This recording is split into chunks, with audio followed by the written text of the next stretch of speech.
Good morning. 10 o'clock and on the regular council meeting of the Township of Frontenac Islands Board. We begin this meeting by acknowledging that we are meeting on land that has been under the stewardship of the Anishinaabe, Haudenosaunee, and Huron-Wendat for time immemorial. As settlers, we are grateful for the opportunity to meet, live, and play on this land, and we thank all generations of Indigenous peoples for who currently continue to extend the sharing of this land with us. We recognize and deeply appreciate their ongoing connection to this place. We also recognize the contribution of the Métis, Inuit, and other Indigenous peoples who now make this region their home and who have both shaped and strengthened this community and our province and country as a whole. As settlers, this recognition of the contributions and ongoing importance of Indigenous peoples to the area must also be clearly and overtly connected to our collective commitment to make the promise and the challenge of truth and reconciliation real in our communities and to bring justice for murdered and missing Indigenous women and girls across our country. Now, there's a couple of items that I'd like to have added to the agenda. And one is a motion that is moved by me and seconded by Councillor Ackley regarding addressing the priority boarding for water and septic service providers. Now, if I could have a show of hands for adding this to the agenda at this time. Carried.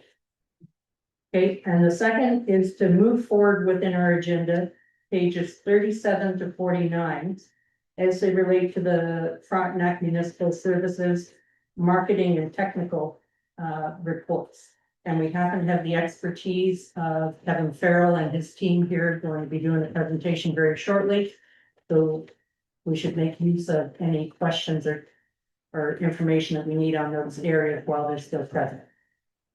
And that was moved by myself and seconded by Councillor Holton. All those in favor? Carried. Thank you very much. Now, declaration of pecuniary interest and general nature thereof. Seeing none, we'll move forward to presentations where we have Tyler Lalonde, Administrative Coordinator of Frontenac Municipal Services, updating and regarding the Frontenac Municipal Services. We have a presentation for us. And he has additional staff and the CAO of the county here as well. So we have a wonderful selection of people on that we'll make full use of while we can. Thank you very much. Welcome to our beautiful town hall. Thank you. Good morning, through you, Mayor and members of Council. Thank you for the opportunity to be here today. My name is Tyler Lalonde, and I'm the Administrative Coordinator with Frontenac Municipal Services. Today, I'm here to provide an update on some of our recent activities, as well as some of our future plans, and also provide an opportunity for Council to ask any questions. So Frontenac Municipal Services, just to provide a bit of a background, is a municipal service corporation where its shares are owned by the municipality, and here in Frontenac by the 4 Frontenac townships and the county of Frontenac. Frontenac Municipal Services was incorporated in November 2023 to oversee the implementation and operation of communal water and wastewater services here in Frontenac. It's managed by a board of directors with Mayor Francis Smith as our president and Warden Jerry Litchie as our vice president. We also have an established technical support committee that meets monthly, and they include experts with backgrounds in engineering and public works that currently provide advice and support for implementing and managing these systems. Staff include myself and recently appointed Chief Executive Officer Justin Bromberg, who sends his regrets as he could not be here today. So to introduce what communal services are, they're right-sized water and wastewater systems that serve clusters of homes and businesses. They help bridge a gap of unmet needs between the limitations of installing your traditional separate well and septic on each lot, and then the financial impracticalities of building centralized treatment facilities found in more densely populated areas. And for rural municipalities like Frontenac, being able to utilize communal services provides opportunities for new types of development that would not be feasible with current water and wastewater infrastructure. Communal services enable new development on smaller lot sizes that better fit into the existing fabric of Frontenac's villages and hamlets. They also provide a scalable approach to development, where you can add on to these systems and start from anywhere from, say, 10 homes to hundreds of homes. So really offering some different scalability to entice developers. Next slide, please. So now I just would like to provide a bit of background on Frontenac Municipal Services. So at Frontenac Municipal Services, we're here to pioneer sustainable growth for Frontenac County. Our vision is to preserve our heritage while embracing the future and ensuring that rural communities thrive over the next 100 years. We make rural community development more affordable, efficient, and sustainable by utilizing communal services. And as I mentioned, this allows for the new development on smaller lot sizes that seamlessly integrate into the existing fabric of Frontenac's villages and hamlets, championing environmental stewardship and strengthening the fabric of our communities here. Our mission is to empower rural communities by promoting development that increases population density, driving economic vitality, and enhancing community infrastructure. Next slide, please.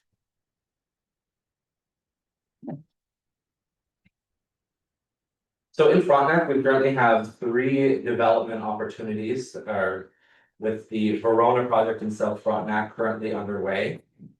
They have been working through their environmental assessment for the last couple of years.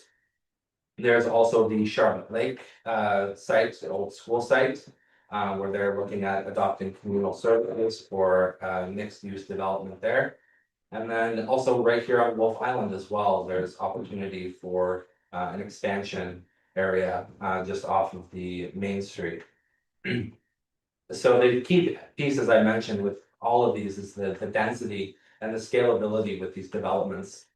Charlotte Lake, as an example, when they were looking at developing that site with the current water and wastewater infrastructure, they were looking for about anywhere around 10 to 12 units, but with communal services, they're able to have over 50 units.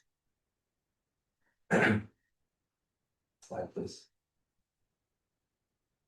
So as I mentioned, we've been incorporated since the end of 2023.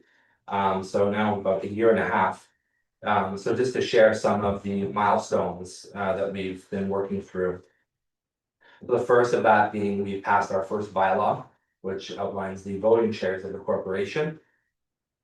Also last July, we signed a memorandum of understanding with the Eastern Ontario Regional Network, EORG.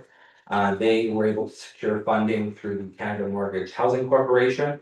And with that, we've been working with them as they have taken some of the work that we're doing here in Frontenac and looking to regionalize it for other municipalities that might want to look into creating a municipal service corporation or adopting communal services. We also successfully awarded a contract to Clearford. They are our operator at this time. Currently, they sit with the technical support committee, providing operational advice, and then in the future, operating these systems when we become fully operational. We've also been meeting with the Ministry of the Environment, Conservation and Parks.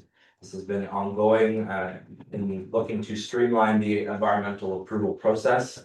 As I mentioned, South Frontenac, they have been working through their EA process and can take over 3 years to complete. So working with them to help streamline that process, and especially with some of the work that we're doing, that Clearford is doing, to have some, as an example, some technology that's pre-approved that could have a stamp on it that makes the process a little bit quicker for communal.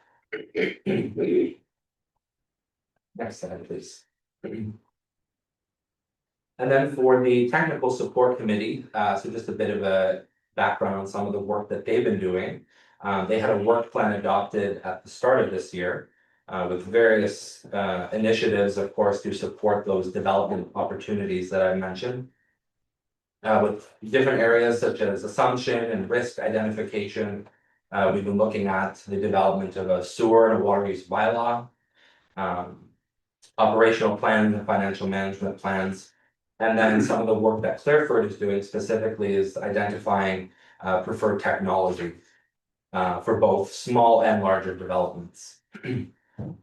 They're also working on a larger document off of that, which is design guidelines. So essentially, when a developer comes into Frontenac and wants to develop, we'll have a pre-approved package or that outline all of the options for technology and having preferred pieces and materials and pipes as well, all outlined for developers.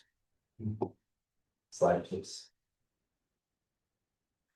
So just on some next steps and areas that we're currently working through, as I mentioned with the work plan for the technical support committee, working through those various items. There's also a shareholders agreement. This has been in progress for about a year now, and it was actually officially adopted and approved by the board of Frontenac Municipal Services on May 20th. So the next step as it pertains to the shareholders and the Township of Frontenac Islands. So this will come to council soon, just for your review and approval. And it outlines the various rights, responsibilities, and obligations of the shareholders. We're also continuously working through marketing. We've established our brand identity, and now we're working on a website. Because this is such a new piece, especially for Ontario, communal services is not something that's traditionally used. So there is a duty to educate, and we feel that once we have this website up, our goal is to have this ready and set to launch in early July. So this will be a big piece for enticing developers and of course for residents to learn more about communal services as well. And then lastly, the official plan updates is also a piece that's being worked through mainly through the county planning team. South Frontenac and Central Frontenac are currently working through updating their official plan. And with the key piece with that is having the opportunity for community engagement and having the public give input on essentially how much you want to develop on communal, and having those conversations for certain villages, certain hamlets, how much communal areas you don't want communal on certain waterfronts. So definitely a key piece that really defines of how you want communal to fit into the fabric of your community. And I know for the islands specifically, their official plan, there's a secondary plan that actually already approves the use of communal and supports that. But I believe in the long term, for the updating the official plan, will include some revision on communal. So that concludes my presentation, and thank you very much, and happy to answer any of your questions. Thank you very much, Tyler. I'll go around, Councillor Jablonski. Thanks, Madam Mayor. I'm part of the troop and I'm all up to speed, so. Councillor Holton. No, I think I'm good. Thank you, Tyler. That was great. I'm not totally at the speed. What's like the cost of a communal system compared to some regular household that has to put in their own system? Is it, and will there be costs for the people after communal system's done?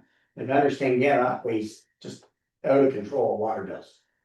So that's the only thing I worry about people. Water's great, but costs are another thing. Yeah, through you, Mayor. So I know for like a traditional septic, as an example, that can cost around like $30,000 for that to be put in, and that's for each residence. When something with communal, you're really avoiding that upfront cost. And since it's a public utility, say a resident, they would pay a monthly utility bill. That would cover some of the costs for operating and maintenance as well. But significantly lower, as you're not having to worry about that upfront cost to put in that. And then of course, they also have a lifespan, your traditional well and septics. So they eventually need replacement. So there's some other significant costs incurred there as well. Again, so is the communal, like if you, somebody ought to be watching the systems and controlling the. Yeah, yeah, so that's, pH and all that other stuff in the water, right? So there's all kinds of costs for things. I just thought you might have a number on, you know, what the outlook on their household water bill might be. Or their septic every month, say, 10 houses, are they gonna be $250 a month, or are they gonna be $50 a month? So if I may, through you, Chair, so that's some of the work the Technical Support Committee is working through with our partner with Yeah. Clearbird. So we don't have a number of what that would cost today. But like Tyler mentioned, there's probably a less upfront cost, but ongoing cost, but with Clearbird in place as an operator, and they would take on the role of managing, testing all those pieces to make sure the systems are working properly. Kind of a rough idea, but no numbers. No number, yeah. No numbers. still, yeah, Still working on it. Yeah, so part of the work that Clearford will be doing with the Technical Support Committee is zeroing in on what that rate is. Yeah. Yeah, Yeah, well, that's what people wanna know, what the ratio cost per, Yeah. like 30 years for this system or yeah, and lifetime for yours at a $250 a month cost. Like, cause I understand, watching Gannon operate pretty closely lately, and all I hear is water bills, water bills, water bills. And it just seems to keep going there for some reason. and with Verona as our kind of leading project in South Frontenac, as they come online and they anticipate 100 units or whatever it is, based on communal services, those We'll have numbers will be numbers. fleshed out. Perfect. Perfect. Councillor Saunders? Thank you, Mayor. Thank you for the presentation. Lots of interest. And I want to also recognize that Frontenac County is sort of at the pointy end of this project in terms of setting as an example for the rest of the project. So I understand we don't have answers to everything, and Verona's going to help us with. Tiny question, can we do water and septic separately, or does it have to be the same system? Through you, Mayor. Yeah, so there's different technologies. I think they can do either or, and they can do both as well. And they have, that'll be outlined in that preferred technology that Clearford's looking at. They're looking at both water and wastewater. Thank you. Okay. Okay, I've been following this for several years along the line, and I'm just, I'd like to get clarified, regarding the Clearford as the operator, and that when we were toured through one of the Canadian sites not far from here in Brockville, New Terra, that ships around the world as well as throughout Canada and to the north, I was under the impression that it was already the one jumping through the hoops, but Clearford will be the one that would operate a New Terra type of solution, if that were the case. Or with New Terra, who usually don't operate their own solutions. Has there been a change in that? Cause I'm trying to keep up on this piece. Yeah, through you, Chair. So Clearford, they are certainly an operator, and then New Terra, they actually manufacture and produce the technology. And they normally have various partnerships where they can, Clearford is trained to operate the New Terra technology. Okay, and where are the New Terra technologies that Clearford is already operating in other areas other than Frontenac County? I know there's New Terra setups in a few small communities. If you could share that. I can definitely get that and share Go that. back to page 3, not offhand, right? Okay, and when we talk about the shareholders agreement, and that, is it equal shares between Frontenac Islands, South Frontenac, Central, North? How did that work out your first bylaw? So it's not equal, it's based on, I don't know if it's population or whatever it is, but the shares are based on, South Frontenac would have the largest shares, followed by North, Central, and then the islands. Okay. And that's laid out in the agreement that will at some point come before this council. So as Tyler mentioned, that shareholders agreement has gone through a number of iterations. It's been in front of the board a couple different times. We've gone to legal a couple different times. Ultimately, we sat down with all of the Frontenac CAOs and included those final pieces so that we were comfortable with it. It was approved by the board in May 20th, and we'll be back in front of each individual council from there, so. Okay, and just for clarity in that, Sydenham and Westport have neither run through the city of Kingston in their water and septic. So Sydenham has a water plant that is currently operated by Utilities Kingston. And Westport, I'm not as, because it's just outside of I'm our not area. as familiar with Westport. Okay, and so Sydenham has Utilities Kingston, and I know that, there were surprises and that are at least very expensive, fixes. Would they be looking at trading over to a different way? It's more cost effective than the city of Kingston's version, I think that would be a discussion that South Frontenac Council would have to. so it hasn't been discussed to your knowledge. But they're looking That would be a at- decision of the South Frontenac Council. The reason I ask is that, as you pointed out, South Frontenac having a larger population base gets more shares. And yet they already have a system that's already set up, separate and apart. So I'm just curious to how many more opportunities they will take advantage of with this community system. I guess that'll come in the future. And that, but the Verona project is under Central, correct? Or is Verona. that? Verona South, yeah, and they're, I think they're 4 years into the approvals process, and that's one of the biggest hurdles we're still seeing. So getting back to Frontenac Islands, that while we have an official plan for our secondary development that is currently on hold. The need is real in the existing village of Marysville. It would take a change in our official plan to bring that forward, because I believe in the previous official plan that started with the development that might occur at the secondary plan, but then potentially hook on to the village. And I'm just wondering if there is a way, or what would be the proper mechanism if we start with the village, if we haven't got any forward movement on this secondary development. So the secondary plan for Marysville does contemplate and support communal servicing. I think Director Joe Gallivan, the county planner, he indicated that the township should be looking at the broader official plan when the time is right for this council. Right, but if we aren't moving forward on the secondary plan in the foreseeable future, given our transportation challenges. The needs of the community that exists right here, if there's gonna be public consultation or information sessions in the other two areas, Central and North Frontenac, correct? Or is it, yeah, Central and North? It would be nice if we could have a information service here on the island and that, because it, as you can see by our agenda, we have an issue already, and it's an issue that surfaced last year too, that we may end up with problems in having water and septic serviced from Wolf Island. So it bumps it up in priority for consideration, having more information out to the residents would be helpful. And I hope that we could find some room and that to have some information session down here with the idea of potentially the village.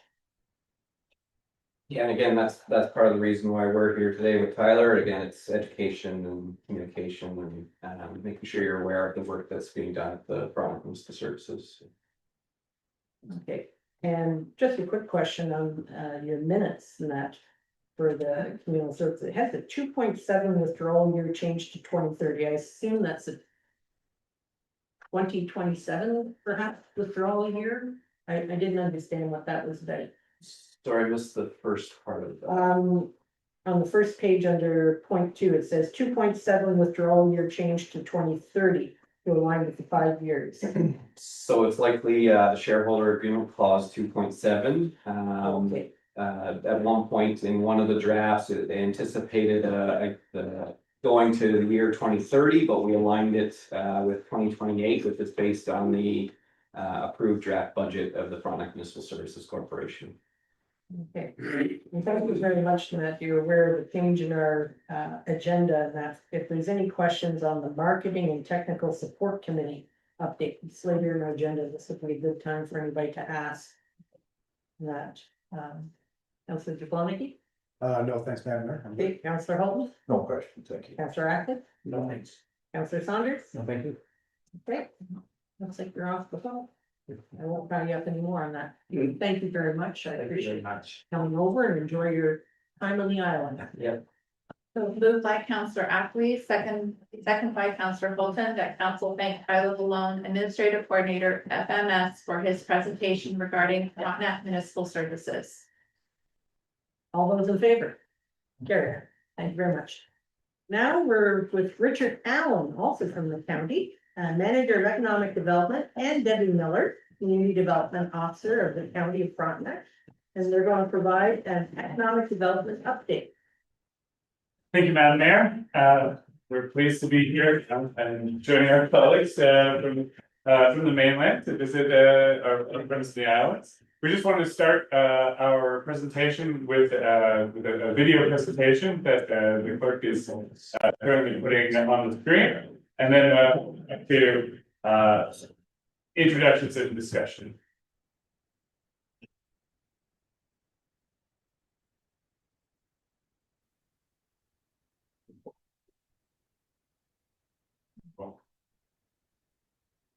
Well, sound. Volume, because the sound seems to be on.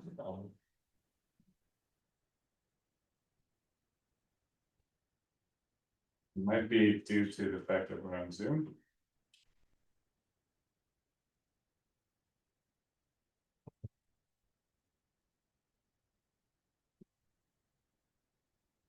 Would you care to narrate it? I haven't memorized all the dialogue yet, and I've watched it a few times. But just while we're getting that sorted, it's we spent some time over the course of the last few years pulling this together from all corners of Frontenac County, putting voices from all of our communities together to. To me, Frontenac is reprieve. A profoundly beautiful place. a place to come and relax. It's pure. Raw. Wild. But this is a different type of tourism. It's an adventure.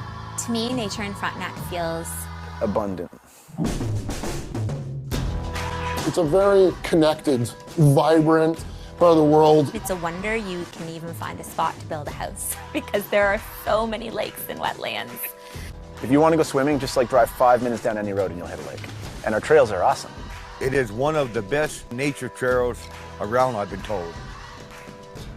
I choose to live in Frontenac because it's My traditional territory. I've been here for 58 years. I believe that I can contribute something, and I believe that I can learn something. Because it's the perfect mix of all my favorite things.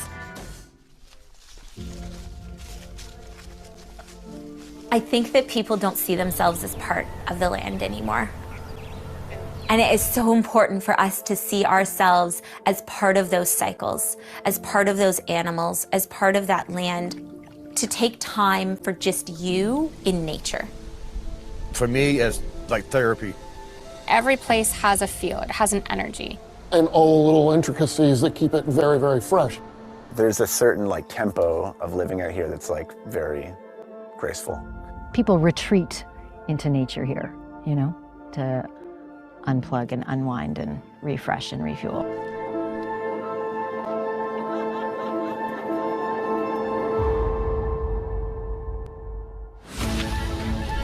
Frontenac is a beautiful place to call home. You must come prepared for anything. You don't know what's going to happen or who you're going to meet. It's intensely beautiful. I think that's an important feature to be celebrated. I feel like this place kind of has my back. Frontenac is home now. We have this little gem. There's a little surprise inside. Yeah.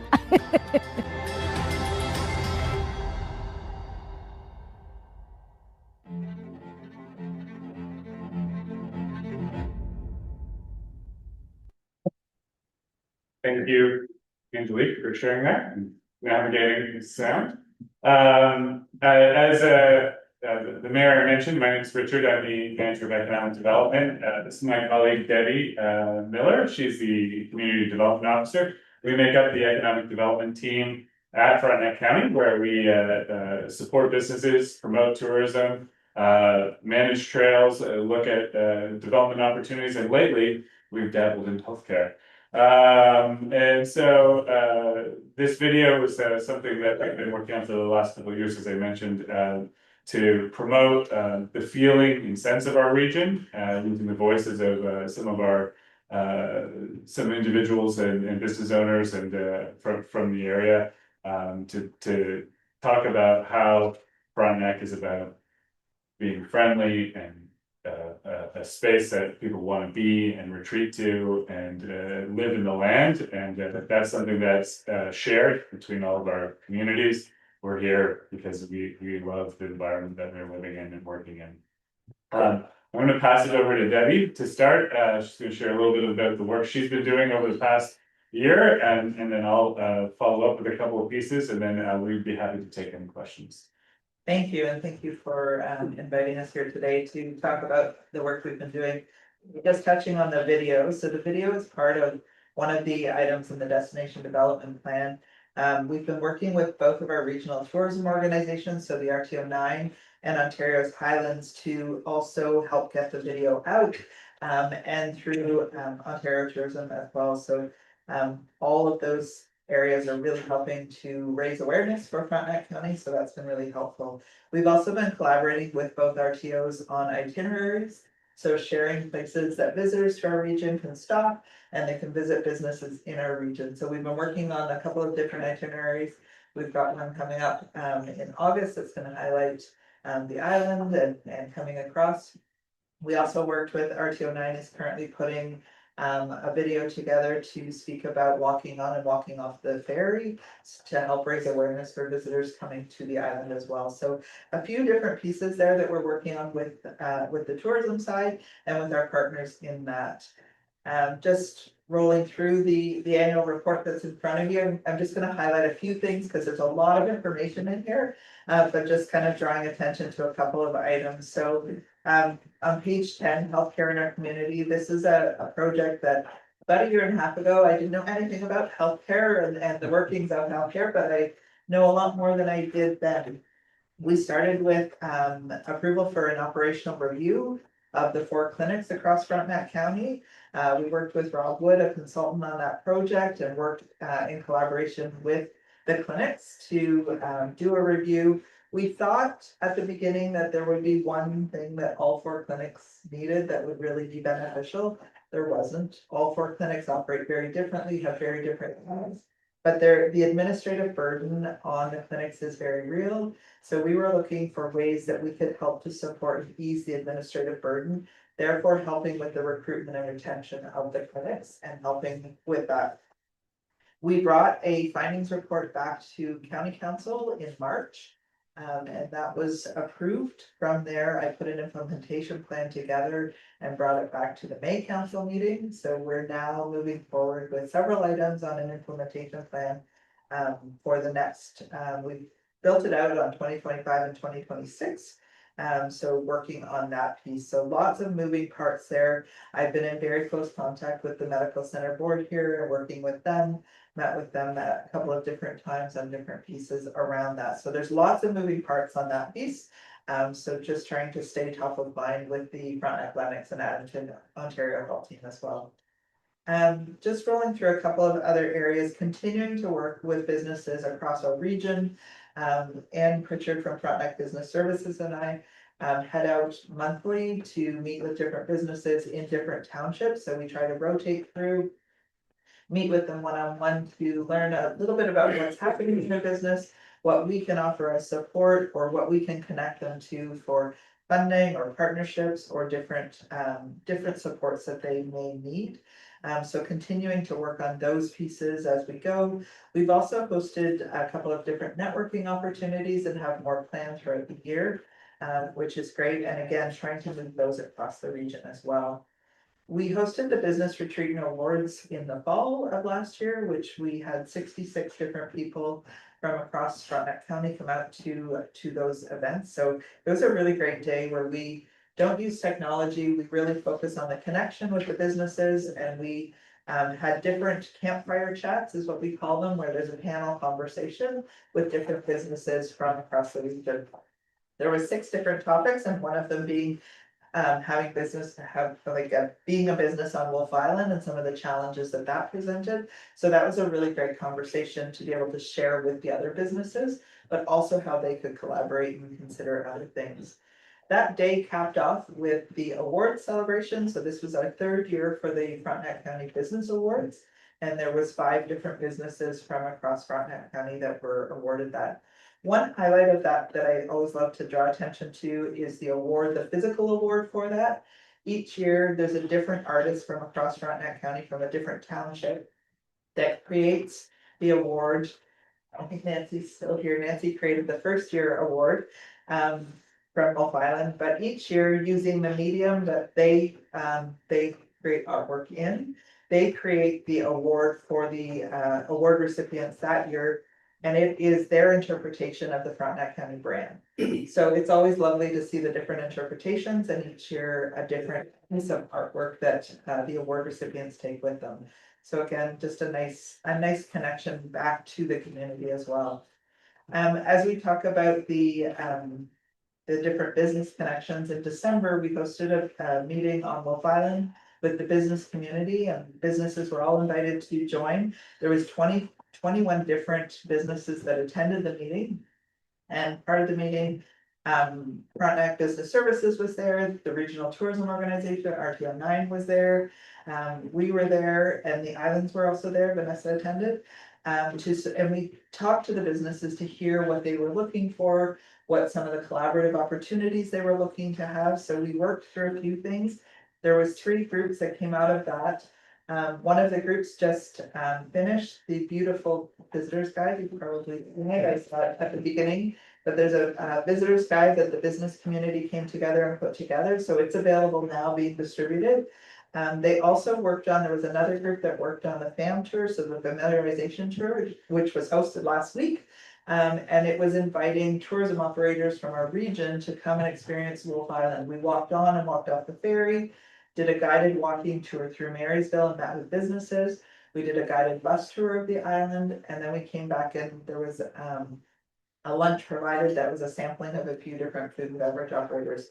So and then we walked back on the ferry, had ice cream as we walked back on the ferry, and capped off the day. So I've had very good feedback from all of the tourism operators. And the tourism operators are like Tourism Kingston and the hotels in Kingston, the Regional Tourism Organization. And there was a couple of other private organizations that put together tours for people. So a great opportunity for them to learn a bit more and make connections as well. So that was recently, but continuing to work with the business community on Wolf Island and some of the projects they've got on the go. I'm gonna try not to take up too much time, but sorry, it's a lot to wrap up into a few minutes. So Open Farms is the last one that I'm gonna draw attention to. And Open Farms, previously for the last 2 years, we've operated over a 6-week time frame. And this year we're moving back to do a 1-week celebration, or a 1 weekend celebration over September 5th, 6th, and 7th to create more of a festival-like atmosphere. So again, it's open to all across our region in Frontenac County and in Kingston that fit within the core goals. So those are a few things that we've been working on, and I just wanted to share that with you. And if you've got any questions, I'm happy to answer after the Yeah, and just a little bit about our department. We're guided by the strategic plan set by county council.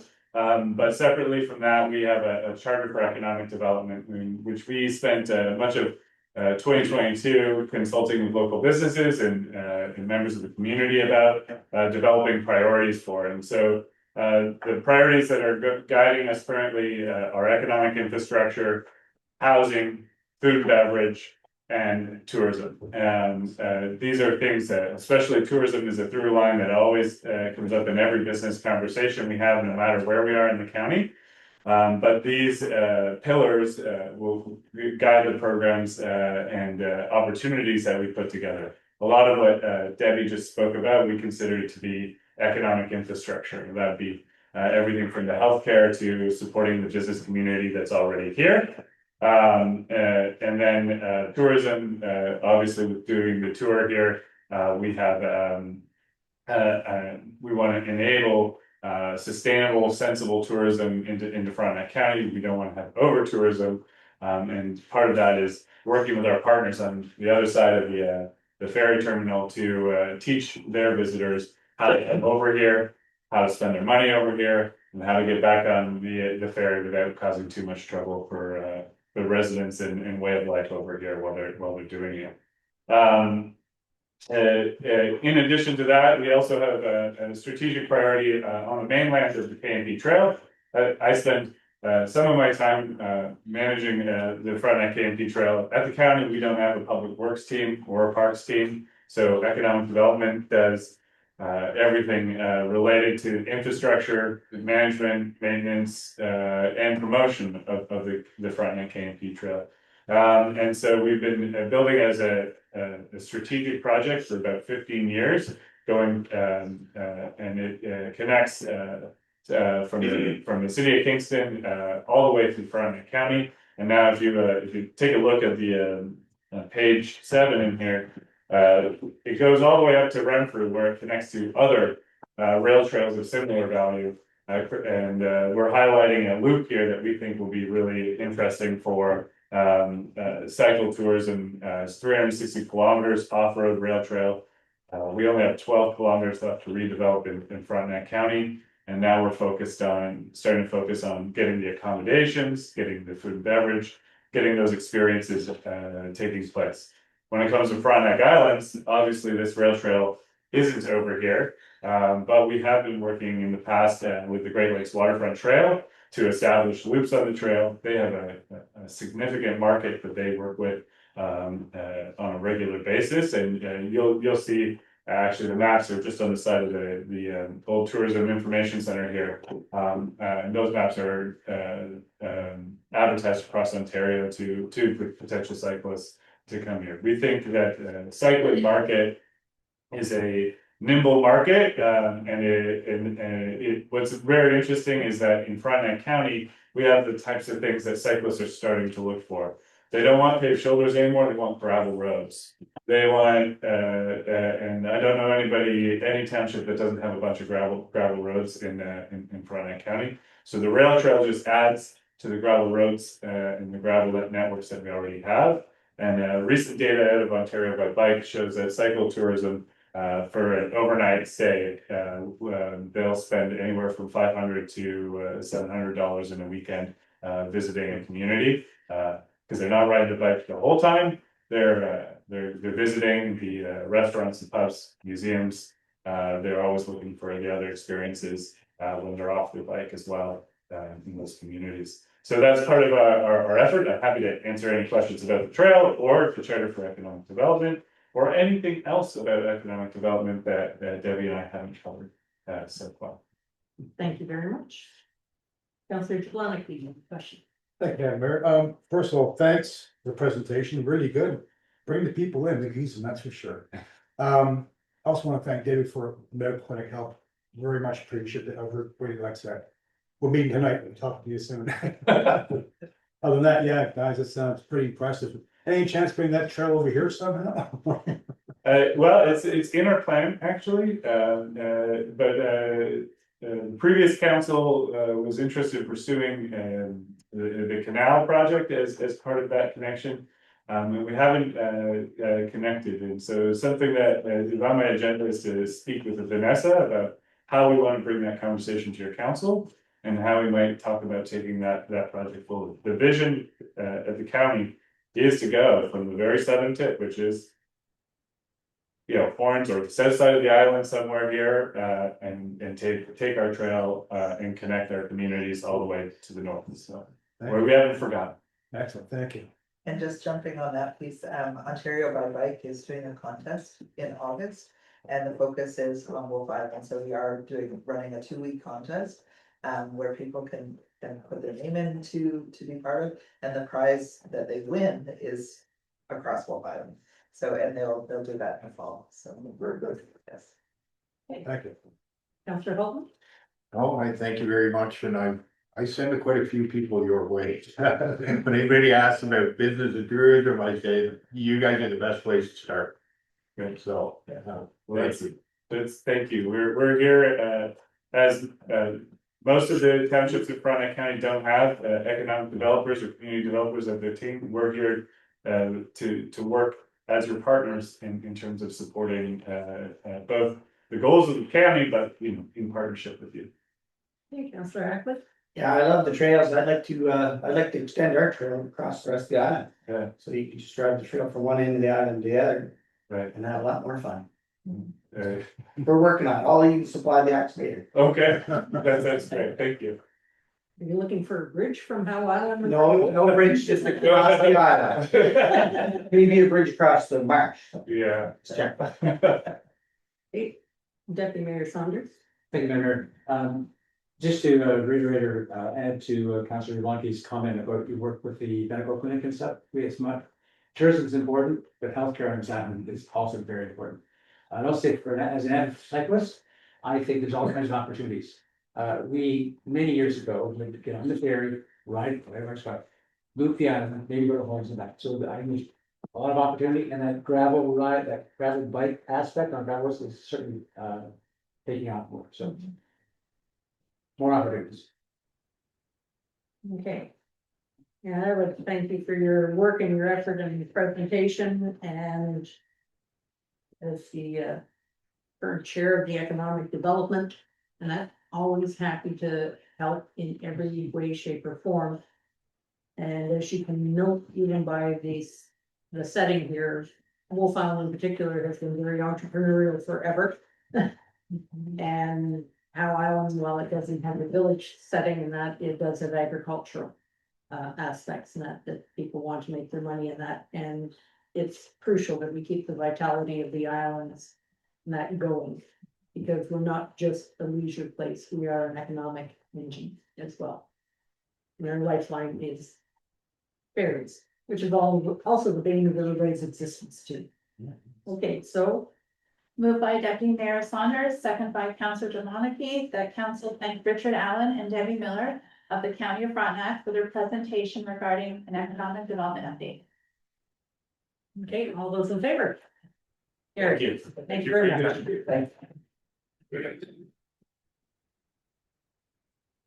Okay. Now we get to the consent agenda, and we've had a few changes put in that because we've moved the meeting minutes from the Frontenac Services, Municipal Services Committee and the marketing as well, and the meeting minutes from the PSC meeting, the Technical Service Advisory, they've already been dealt with. Okay, and is there anything that councilors would like to pull out for further explanation? If I'm looking at the Ontario Provincial Police cost recovery model. One in particular. And the newsletter, that's the other. Okay. We put this on the tape there. Moved by Councillor Holton, second by Councillor Ackley, that the May 12, 2025 council meeting minutes be adopted as presented, and that the information items be received and filed. Okay. Any discussion?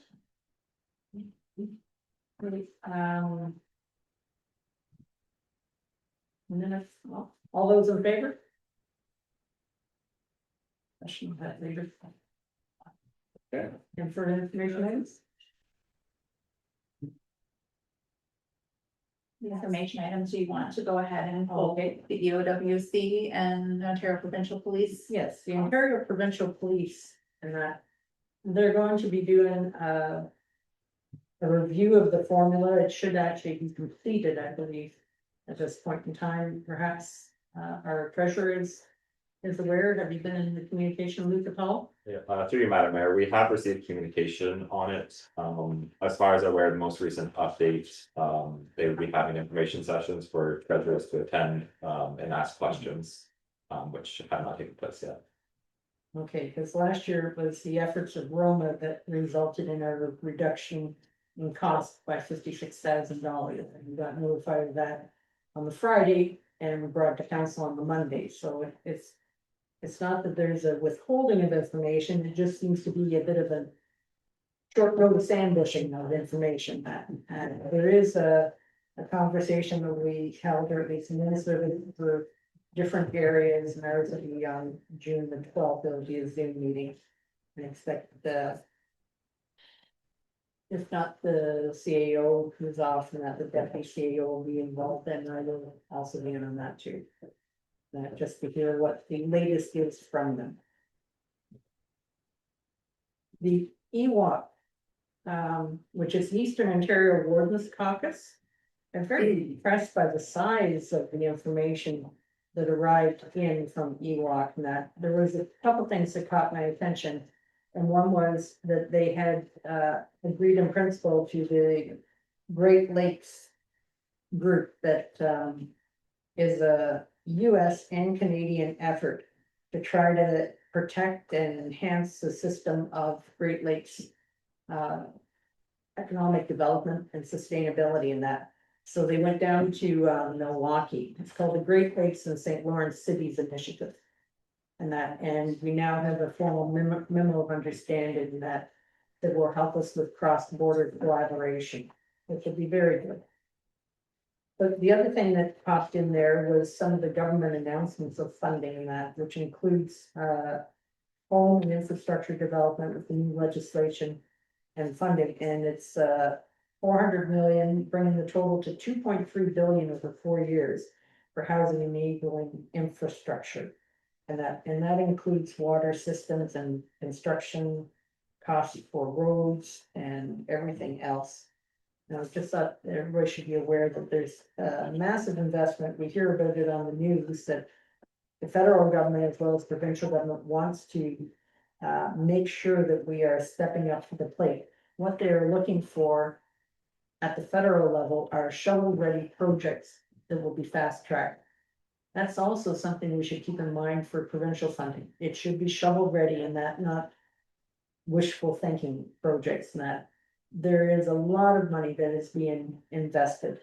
And this is the time to have our projects ready and get our opportunities in. On that note, I was just advised that when we asked for funding of something as basic as chairs and tables for emergency services, we were turned down from the province. So we need to make sure that we take full advantage of asking for these funds. And this is where helping to lobby, and especially at the provincial level where we have liberal representation, makes it a little bit more challenging.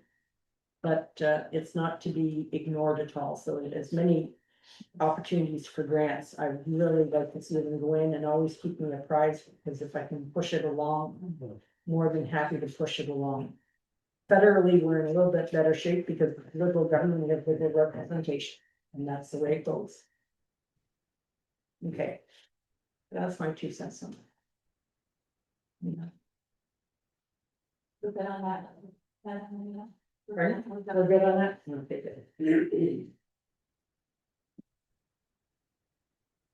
So we're at staff reports, we're at finance report number FN 007-25, pay equity commission study, salary grid and 6 days implementation costs. Thank you. Turn to the treasurer report. Okay, thank you through you, Madam Mayor. This report just kind of highlights the implementation costs, as it said, to the salary grid and the sick days. Most recently at the May 12th council session, there was a presentation in closed session by Peasant Associates.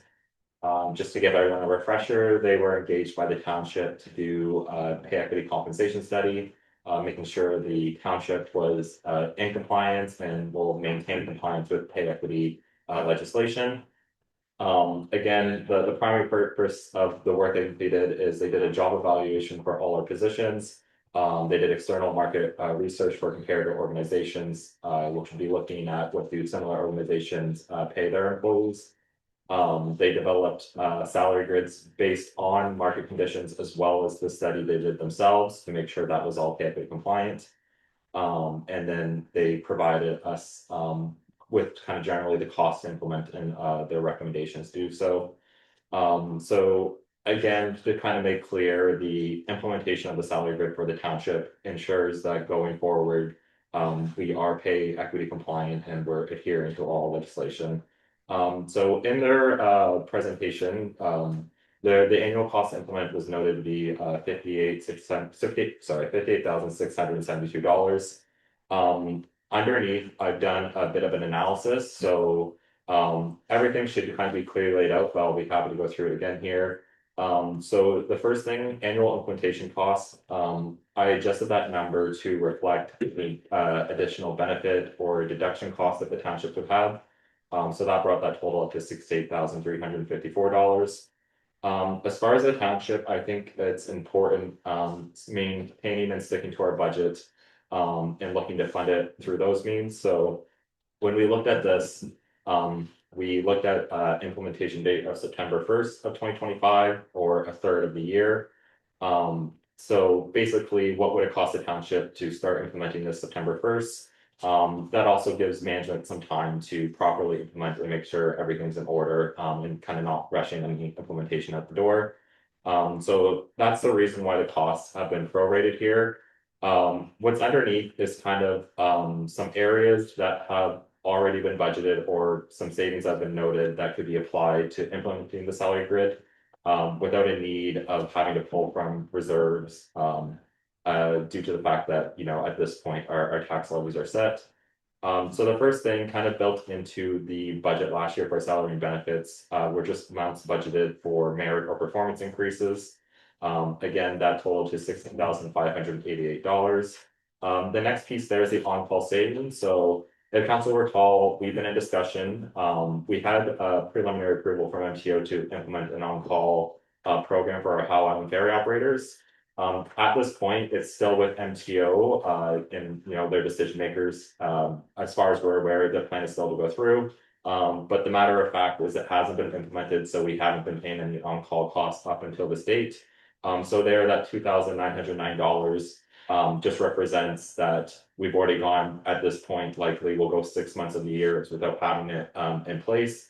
So there's been costs we budgeted for that we haven't had to pay and won't have to pay just because of a matter of timing. The last piece there was just projected OT savings.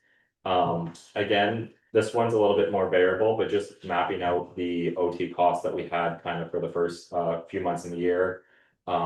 We came in under what we budgeted, so there is some potential savings that we can apply. Ultimately, applying all these calculations are still just about $1,000 that we say is unfunded. But management's confident that this amount could either be used from surpluses in other areas or concentrated cost saving efforts throughout the end of the year to making sure we have, you know, some surplus to provide for the unfunded. Overall, again, I'll talk about sick days in a second, but this kind of just highlights what would cost the township, where we'd be drawing to kind of support that increase. But I do kind of just want to highlight with the salary grid, just the importance, you know, to follow through. We've done the job studies, the implementation of the salary grid really puts the township in a strong position just to make sure that we're in adherence with all legislation. And it will be our kind of working base going forward. You know, that will be the salary grid that's used and fully implemented with all employees on it, which will make operations a little bit easier there. Moving on, the other thing in their presentation, Plessy & Associates looked at the benefits the township offered. Various recommendations, but the most significant was taking a look at our sick days. So currently in the township personnel policy is that every employee has six sick days a year, and any unused sick days would be paid out at 50%. So if an employee didn't use any days, they'd get a payout of 3 days at the end of the year. Plessy & Associates recommendation, just looking at comparators and other similar organizations and municipalities, is that they typically tend to offer 8 to 15 sick days, as well as this payout policy is not relatively common to be seen. So part of the recommendation here would be to bump up the sick days to 10 days, but remove the payout that happens at the end of the year, which kind of would slightly reduce one of the kind of the liabilities that the township carries and pays out at the end of the year. Just to provide some context, so for 2024, of all the full-time employees that had sick days, 50% of the allocated sick days were used. Which means 49% of the sick days given to employees weren't used. Ultimately, that represented a payout of $8,666 for the township to pay out the unused sick days. There is one financial, implication to consider. If we were to increase the sick days and get rid of the payout, obviously, that $8,000 expenditure that we had for 2024 wouldn't occur directly like that in 2025. But there are some considerations that if we have more sick days, there could be potential just from an operations perspective where we might have additional overtime. So we could see some indirect costs increasing there. My only comments on this is that that's a little bit harder to predict and model just based on the current kind of township operations. I would generally say when employees take sick time, staff usually come together and cover the work. The danger for increased overtime, if there was increased sick time, during the winter months when staff are generally working more overtime. But in general, on a given day, if a staff calls in sick, I think, the staff come together to kind of cover that work and make sure that we're progressing forward. So with that being said, with my conclusions, these recommendations are separate, so one doesn't need to be implemented for the other. Like I said, the salary grid, we paid the consultants, we've gone through the study. That's what they proposed, and we would be looking at a September 1st implementation, which would put every single employee of the township on the grid. With regards to the sick days, again, the recommendation just flowing through from the consultants would be to increase it and eliminate the payout. And then with that kind of council's approval, it would be just an amendment we would bring to the personnel policy to reflect that change. So again, that kind of covers most of the detail at a high level, and I'll be happy to take any questions. Councillor Jablonski. Thanks, Madam Mayor. Thanks, Jesse, for the presentation. It's well thought out. I've got a question about the, at the very bottom, the pay appendix A. Yeah. Just curious, so just my own slow mind, current maximum is we pay now in the third column, that's my left. Current max. Just following some questions, what's A and B, between A and B? Yeah, so for those job ranges, basically those are put in just as an implementation stage. So when we're adding employees to the grid, sometimes we'll see this with salary grids, based on certain bands based on, where historically pay is. Employees will be paid or placed either A or B, and then basically as the process is in our personnel policy, an employee would move up through the grid through annual performance reviews with HR, which would be a CAO and their manager. So for example, if an employee is, placed at B just based on what their current rate is, they would go up to step 1 the following year if they met, performance requirements. So again, the A and B is really just for those specific bands. It's just a way for the municipality to kind of implement it without, significantly raising kind of those costs for those positions. Very thank. Just one more question, all right. And one thing, number of ferry operator, 3202, right, present rate, it goes down over the steps, the new maximum. Yeah, so the ferry, if we're looking at ferry operator, like at the very bottom. Yeah, so I guess what I will say, with regards to the pay grid, basically the max that might be like what's the old grid, what's the current maximum for this pay grid. If there's someone who's making, let's say, a higher rate than what's on this pay grid, no employee's wages would be dropping, like they would only ever increase. Again, this kind of new grid is based on just the evaluation studies and market surveys and developed by the consultants of here's what a rate would be in the market. Again, that amount there, without being specific, I don't think is common, or it would be kind of less than an issue for the implementation. Right. Thanks, Jesse. Yep. Okay, Councillor Halton. I'm still trying to get my mind wrapped around this. I've reached out to a few people since this came out on the agenda and they haven't come back to me, just trying to compare some places myself. And I think it's a big item, so I think we need to have it ready for next year. I think we need to discuss this in budget. That's my thoughts on it. Through you, Madam Mayor, if I could, so just as far as that discussion too. Again, that is a possibility. The one thing I just noted, just through my conversation with consultants, because we spoke about, implementation. They have raised some concerns that when we do this market research and market data, the longer you wait, eventually that information is less relevant as, things change. So I guess just as far as the implementation, if it does get pushed, that would just be something we would have to look at to make sure the market comparators, the information we use to build this is still relevant to it, so. Okay. Councillor Ackley? I'm on the same page as Dan. At the end of the day, it's hard to wrap around all this stuff, because we already did our budgets, we gave it 3%. And I would imagine that people that were stepped in with a little bit more money are gonna get their money anyway. Right, like, when you sign a contract and you get to a second stage, or the second stage, you get your $2 an hour for whatever, correct? If we implement this, you might get 6 or 8 more. If we're adding to the people that are already got offered this, and they're gonna get a little extra. And it's hard to wrap around everything, like, and the other thing is, I'd like a breakdown of all these people and what they do make per hour.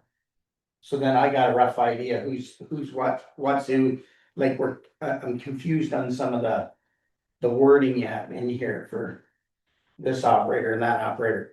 Like, it is, who is the ferry lead hand? Is that Pat? And that's, the gentleman with Donnie, over here. Through you, Madam Mayor, I think just with this conversation, I just want to be careful that we don't get into discussing. Exactly. Specific employee dollars and pay rates. So I'm gonna abstain just from, So that's why I think we need a private, we will have to, in a closed meeting, discuss this a little bit further. To see whether we should advance it or not advance it, at another time. Deputy Mayor Summers. Thank you, Madam Mayor. So a couple questions. So just picking up on you as Councillor Paul's comment. So if we take item number 8 at the very bottom. Yep. If the maximum, ferry operator, item band B. If the person currently is making the max, they would be redlined until they fell in line with the scale. Is that how that works? Yeah, so through you, Madam Mayor, that would basically be it. So I think the purpose with the pay grid is that when we do our cost of living adjustments, the cost of living is applied to the pay grid itself. So again, with this study, as just for context, we have the other grid. This kind of just makes sure everyone's placed and, leveled out and have that all sorted. So yes, if the max is again higher than what the new max is on the grid, their cost of living, basically the increases would be tied to the grid. So until the grid catches up to them, there wouldn't be an increase. And if I could have another question, so this is legislation. Do we have the, like I said, what is there a penalty associated with not implementing this in this calendar year? Through you, Madam Mayor, so I wouldn't say I would have like a dollar value for a figure for a penalty. I think when it comes to legislation, we kind of just focus on being compliant. We haven't necessarily looked at the cost of non-compliance. Let me rephrase the question again. I didn't mean. Yeah. Like, is somebody from municipal affairs gonna come and go, you guys are all going to jail because you're not meeting pay equity? Through your Madam Mayor, I would not expect that would happen, no. Okay, so we have some latitude in terms of when we implement. Yeah, correct. Okay, thank you. Okay. Couple comments. One is related to a couple of councillors indicate that they're reaching out to see if they can find out information. Please don't. It's actually illegal, and that one of my backgrounds is in CHR, and we were recently in service within the past 6 months, that's why you have to use a third party. Even our HR within our communities is not allowed to price fix that they're interpreting in municipalities, so that's why the request for information needs to go from that third party. It will put us at risk, so please don't. The thing that caught my attention and what I asked about at the last meeting, and thank you for getting back to me, and that is regarding the sick day and that, and it's good to hear that we have such a healthy work environment that 50% of our sick days aren't used and that they're paid out, and honestly, I think that that is a piece that I am very comfortable in keeping the same.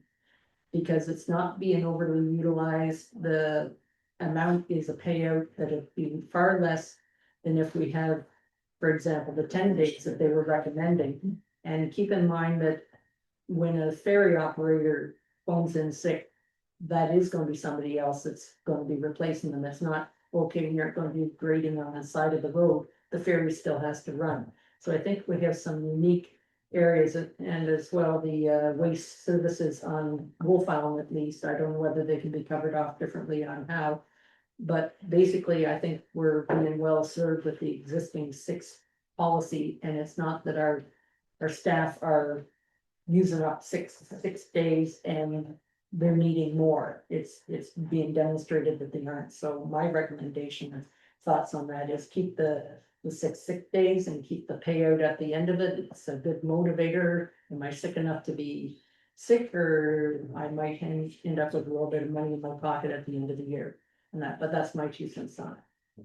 So what I've heard today though in that is an indication for a motion for deferral. Did I hear that from Councillor Ackley? Correct.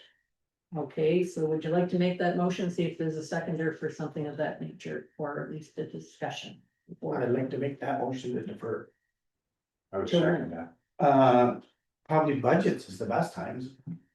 Okay, and we're going to be starting our budget sessions come October So this year. we get it September. Yeah, through Madam Mayor, yeah, so I think the plan is, management starts like in August and September. I was trying to remember last year, I don't think our first presentation happened until November.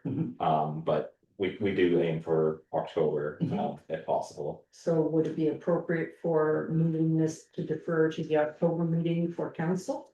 And that way management's had Yeah. enough time to talk about this? Yes, through Madam Mayor, October would provide enough time. September might be a little bit better just to have the information available to management to make the changes. But I'm comfortable that we could accommodate either, getting council's approval just and, implement it into the budget, so we'll have for the presentations in November. Okay, well, September works better Yeah. than that. Seems like a reasonable. So the mover is Councillor Ackley and the seconder is Councillor Halton. Are you both minimal to deferring it to September? Yes. Okay, so we'll vote on that amendment unless there's further discussion. Okay. Deputy Mayor Saunders? Hey, Madam, just for clarification, so this is for both the sick days and the pay equity? Yeah. So, because I had some other questions about sick days, but that'll come back, so thank you for that.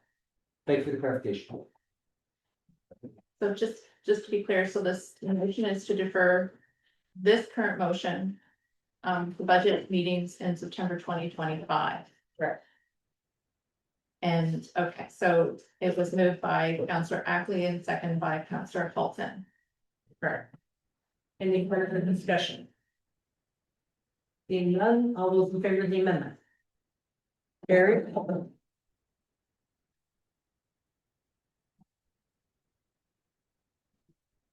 Hope that's not too disappointing. Oh, no, I'm always happy to work with council, whatever they have done, so we'll get it all back in September. All right. Now we're at the Public Works and Fire Department report, PW 004-15, joint emergency sessions, marine training request in use of the Howe Islander East 3-car ferry. 3 small car ferry. And we're going to have Chief Quinn speak to this, or? Sure, through you, Madam Mayor, and again, the report's pretty straightforward. This was done a few years ago as well, and it's just an opportunity to pull together the three emergency services that surround and provide emergency response in that area. We would look to involve the three-car ferry in a scenario. I did this a few years ago, as I said, and really the only impact would be to, we would do this during the lunch break, which is the normal shutdown period, but we would extend the lunch break closure by an additional 30 minutes, advertise it so that the community is well aware, and it allows the emergency services to test and try their skills and work together with municipal staff and do a scenario that, gets everybody ready should there ever be an occurrence or an accident or whatever at that vessel. Okay, questions, Councillor Jablonski? Thanks, Madam Mayor. I love the price, Mike. Sounds good. Look. Okay, Councillor Holton? No questions, thank you. Councillor Ackley? I think it's a great idea. Okay, Deputy Mayor Saunders? No, thank you.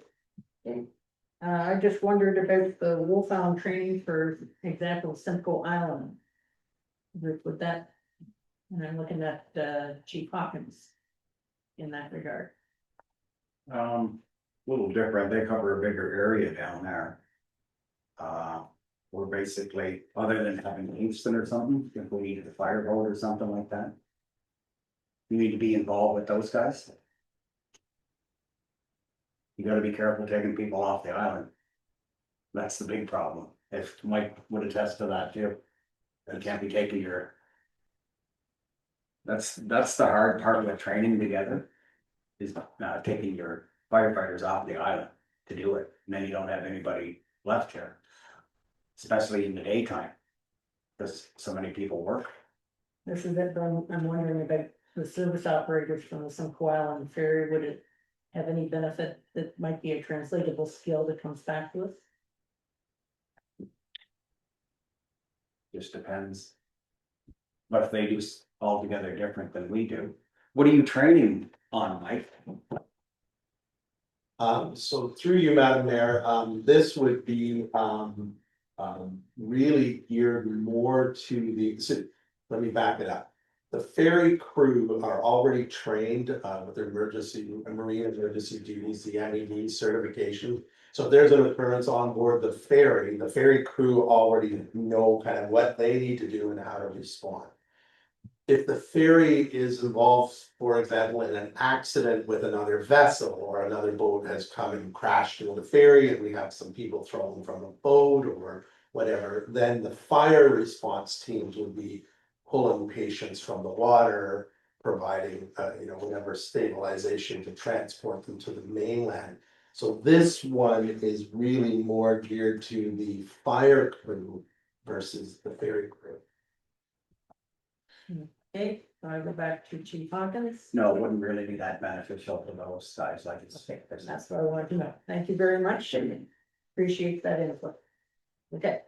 Moved by Councillor Jablonski, second by Deputy Mayor Saunders, that Public Works Fire Department Report number PW004-25, Emergency Services Training at the Howe Island Township three-car ferry report be received, and further that council support the joint training exercise between Howe Island Fire and Rescue, Leeds Thousand Islands Fire and Rescue, and Gananoque Fire and Rescue. All those in favor? Carried. Okay, under action items required. We can start with the list and put it at the tail end, what we talked about before for the agenda. So the first one is Deputy Mayor Saunders, land acknowledgement. Deputy Mayor, actually can explain what you'd like. Will you read the motion? I can read it, yes. Moved by Deputy Mayor Saunders, second by Councillor Holton. Whereas the Township of Frontenac Islands is committed to supporting truth and reconciliation, including the use of a land acknowledgement statement. And whereas the current land acknowledgement statement in use by the township was not formally reviewed or approved by council. And whereas violence against women is a serious issue that affects all communities and is not exclusive to First Nations and Métis communities. And whereas the traditional lands of First Nations peoples extend across all of Frontenac County and beyond. And whereas adopting the land acknowledgement statement currently used by the county of Frontenac would promote consistency and continuity across municipal levels.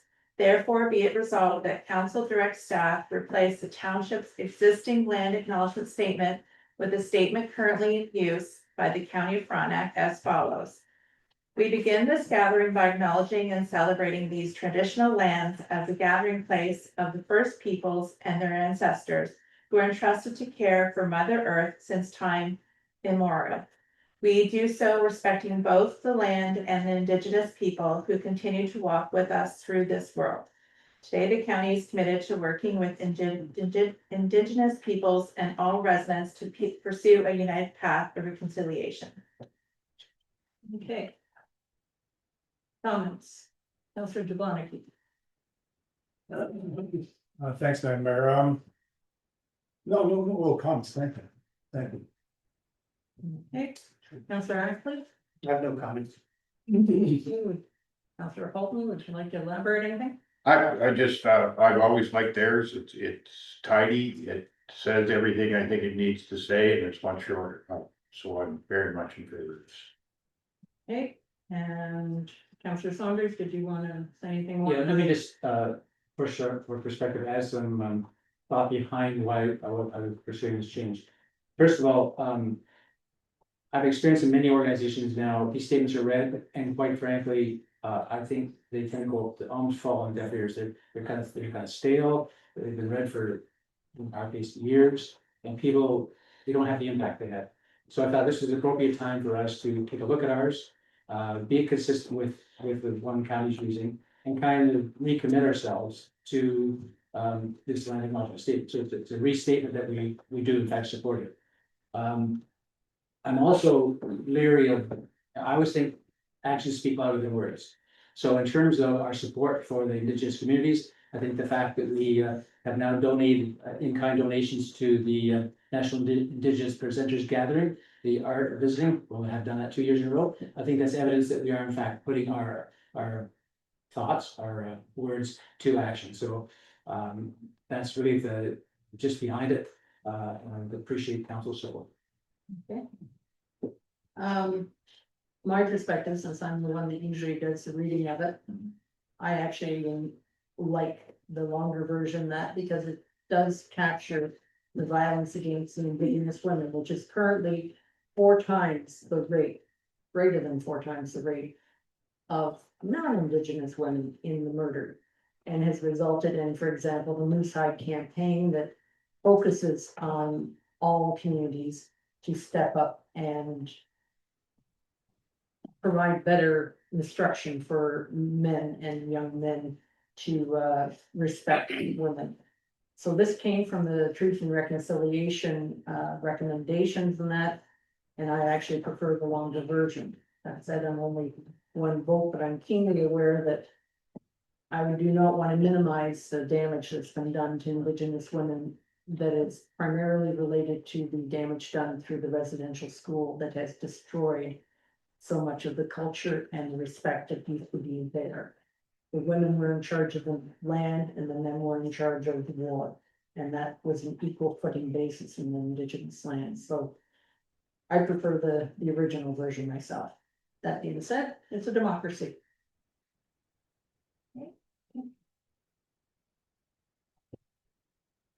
Let's read it.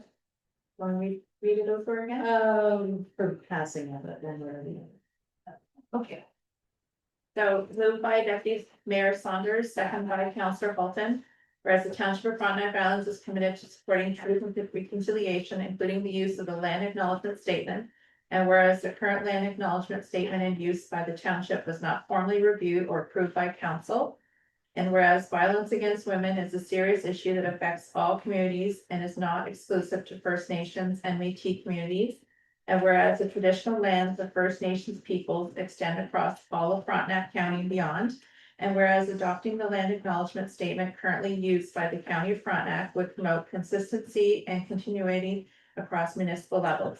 Therefore, be it resolved that council directs staff to replace the township's existing land acknowledgement statement with the statement currently in use by the County of Frontenac as follows. We begin this gathering by acknowledging and celebrating these traditional lands as a gathering place of the first peoples and their ancestors who are entrusted to care for Mother Earth since time immemorial. We do so respecting both the land and the indigenous people who continue to walk with us through this world. Today, and I'm going to suggest to change that, today the Township of Frontenac Islands is committed to working with indigenous peoples and all residents to pursue a united path of reconciliation.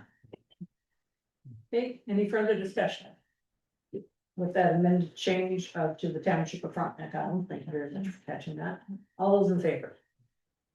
Carried. Okay, now we're a letter received from Tom Carpenter in the Horn Ferry Group requesting council support. And the letter's short, I'll just read it. A group of Frontenac Island citizens have been actively working to secure the future of Horns Ferry linking Wolf Island with Cape Vincent, New York. We believe we need to secure provincial and federal support and help in working through the regulatory and financial challenges of this endeavor. Our provincial MPP, Ted Hsu, is willing to work with our group. We're asking for council support of our pursuit of provincial and federal partnerships.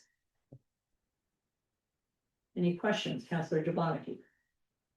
Thanks, Madam Mayor. No question. Good to see the community stepping up and helping out with problem we have with this Horns Ferry. So I very support trying to help these people out. Councillor Holton. Yeah, I just, Tom asked me about this and if council supported it. Apparently, when they talked to Ted Hsu, he asked if council was supportive of it. I suggested that he put something in council. I said, I can't speak for all council, but they're just, I did make sure that you're not looking for any funding from us. He said no, and apparently they're very in their infancy. They're just starting to try and gather everything together. So, anyways, I told him that personally I supported it, but to get council supporting it, you'd need to send a letter. Yes, he did. Councillor Ackley. We need another way over there. I'm all in favor. Okay, Deputy Mayor Saunders. Thank you, Mayor. I also support this, and there's a document, so I would suggest to the group that are organizing this, there's a document called the Eastern Ontario Transportation Master Plan. And there's an element in there, it's item number 26. It's to develop an Ontario marine strategy with private and public partners to improve the performance and sustainability of marine transport systems. So there may be an opportunity for that group to reach out to the provincial government. Because I think what they're, if I understand what they're proposing, there may be an opportunity for them to build on this report and say, hey, help us. So further research perhaps. Okay. And I can contribute that one of my surveys, and that this was actually a survey question that for support of Horns, and it was 51 to 49. So it's saying it's evenly divided is more than accurate. And that one of the comments consistently for those that supported though was that because it is a private ferry, not to put any tax dollars into it. So that's the one cautionary tale, and that in any letter of support is to make it clear that we're not in a financial position to support. That being said, the one thing that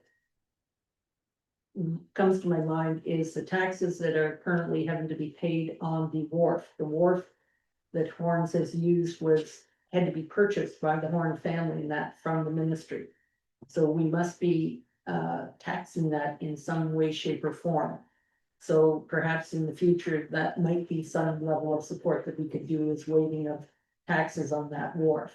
And that, so not really a great deal of money, I'm aware of, out of our pocket, but an in-kind type of contribution.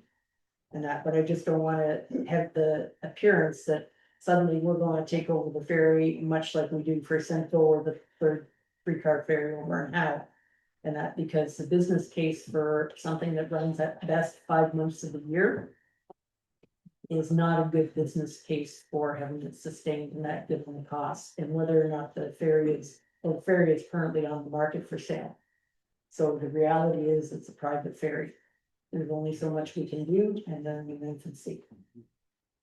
So if we do move forward on a letter of agreement, I think we need to be clear as to not getting us in a hole for taking on expense. Thank you. Moved by Counselor Holton, second by Counselor Jablonski, that council received a request from Mr. Carpenter and the Horns Ferry Group regarding the township's support for their efforts to seek federal and provincial partnerships to address the regulatory and financial challenges impacting the continued operation of the Horns Ferry, and that council provide a letter of support to the Horns Ferry Group in their efforts to engage both federal and provincial governments for regulatory and financial assistance to ensure the continued operation of the ferry service connecting Cape Vincent, New York with Wolf Island, Ontario. Okay, any further discussion? All those in favor? Carried. Okay, now we have a letter received from Sandy Kenyon regarding the Wolf Island Community Medical Clinic Fund Run. Request for Road 96 closure. Comments, Councilor Dumonte. Thanks, Madam Mayor. This is our bread and butter for maintaining this clinic, so absolutely endorse this request. Okay, Councilor Holton. Yeah, this happens every year. It's a great thing, so all for it. Okay, Councilor Ackley. Sounds good. Deputy Mayor Saunders. It also brings a lot of runners to the island, so it fully support. Okay, I just have one question. I thought it usually finished up by the Flat Rocks. This letter indicates it's gonna finish off by the hotel. In which case, are we keeping the road closed beyond the initial start? Yes. Are we? Because it wasn't clear in this, and it said, from the hotel, 9:30 AM for the duration of the start of the races. So we're going to keep that road closed for till the end of the races as well. Through you, We Madam have Mayor, they chief did office. last year. Pardon? Through you, they did last year. Well, they kept it closed, Yeah. so that's the intent then. So people just went up and around, they directed cars, we had somebody from the fire department here at Division and over at Mosher's there. So we'll have more signage, because I'm thinking with the people coming off the boat. And that for the duration of this race, there will be at least one boat docking Yeah, we could send them straight up straight up Center Street and around, and then around and then back. back down by Mosher's or Giving Division. one a choice of going to the eastward direction. Okay, so. Practical terms, all right, thank you very much. Moved by Deputy Mayor Saunders, second by Counselor Ackley, that the request received from the Wolf Island Community Medical Clinic Fund Run be received, and that council support the annual road race and grant a request to close Road 96 west of St. Lawrence Street to Victoria Street from 9 AM to 11 AM on Sunday, July 6, 2025. Okay, all those in favor? Okay, I suggested administration, do you want to put that not only on our website, but make up some signage too? So the locals, because it's church time that's gonna get affected in that, and we'll count on the fire department for reroute and all the non-locals. Okay. Now we have a letter received from Lisa Orm on the better service for Wolf Islanders regarding the metrics to determine the ability of Wolf Islander 4 to meet the demand. Okay, questions, Councilor Jablonski. Thanks, Madam Mayor. I mean, this is, I think this is sort of redundant question here, sort of off, because be honest, all the metrics. Oh, run on time, cars that bring over safely, bring it back on time. Get the EMS across here, get it back on time, get back in the schedule. I think the metrics speak for themselves. I don't think we have any kind of control of MTO, how we judge their metrics. They have to judge them themselves. So, I mean, it's a great letter. Let's just see how she runs. We just got it back. Let's, she's been running pretty good on schedule. What other metrics do you have to look at? Thank you. Okay, just for clarity in that, I think they're referring to the motion that had been put forward in that, so it's sort of our owning of the motion. Okay, we come back then. And so again, we said, I think September we agreed upon, if I'm not mistaken, we'd have another look at it, so. Let's wait till that point. And again, I think discuss the metrics as mentioned a few seconds ago. So I guess we can always bring the motion up. Let's see how it runs. I mean, there's gonna be, I see 3 or 4 stages here. 1, summer's traffic. 2, winter operations. So we have a lot of things we have to look at. It's not gonna happen in a couple of months, but we start looking at it seriously, I think by September. Get an idea for it. Thank you. Okay, Councillor Holden? Yeah, I agree. We said September, and I think we need to give it a little bit of time. I'm not even sure what we'd ask for the metrics rate at the moment totally, so I'd like to see a little bit more operation. September's not too far away. So good with that. Okay, Councillor Ackley? Again, so they're just gonna take the numbers of people coming and going on the boat, right? And then we're gonna ask for something more. That's the whole idea of this. If it doesn't pass enough for numbers like cars, vehicles, trucks, whatever, Okay, because we're still asking for the dual ferry thing here, right? okay. Okay, Deputy Mayor Saunders? Thank you, Mayor. I perhaps disagree with my fellow council on this. First of all, I thank this group for the letter. We all live on an island, we all know how frustrating affairs can be, and we get into all the emotional stuff. Oh, I missed this and I missed that.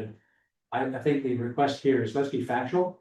So I think they're taking a very proactive approach to say, okay, let's get some facts on the table so we understand what we're dealing with.